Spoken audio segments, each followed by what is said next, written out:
সংবিধান সংস্কার ও জুলাই সনদ বিষয়ে সরকার নিজেদের মতো আইনের ব্যাখ্যা দিয়ে ভুল বোঝাচ্ছে, এমন মন্তব্য বিরোধী দলের সমর্থক আইনজীবী নেতাদের। তাদের দাবি, গণভোটের রায় বাস্তবায়ন না করতে নানা টালবাহানা চলছে। দুপুরে সুপ্রিম কোর্ট বার অডিটোরিয়ামে লয়ার্স কাউন্সিলের সংবাদ সম্মেলনে কথা বলেন তারা।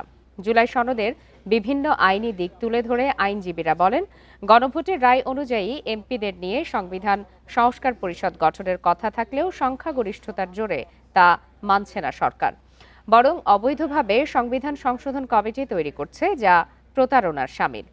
জুলাই সনদের যেসব বিষয়ে নিজেদের পক্ষে যায়, সরকার শুধু সেগুলোই মানছে।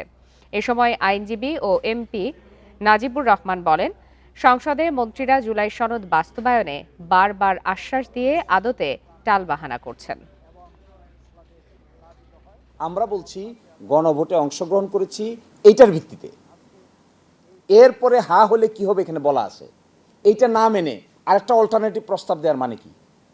এইটাকে টিস্যু পেপারে পরিণত করা? এটাকে যদি টিস্যু পেপারে আপনি পরিণত করেন, তাহলে what would be the ultimate result and status of the parliament? ওনারা এক মুখে বলছেন জুলাইয়ের সনদ অক্ষরে অক্ষরে বাস্তবায়ন করবেন, আবার ওনারা একটা সংশোধন কমিটি করলেন। আপনি আবার ভূতের পায়ের মতো যদি আপনার উল্টা দিকে পা গজায় আপনি উল্টা দিকে হাঁটা শুরু করেন, তাহলে তো জুলাইয়ের সনদ আমরা যেটা বলছি সেটা হলো জুলাইয়ের সনদ বাস্তবায়নের আপনাদের কোনো সদিচ্ছা নেই। আপনারা তাল বাহানা করে জুলাইয়ের সনদকে আপনারা ব্যর্থ করার চেষ্টা করছেন।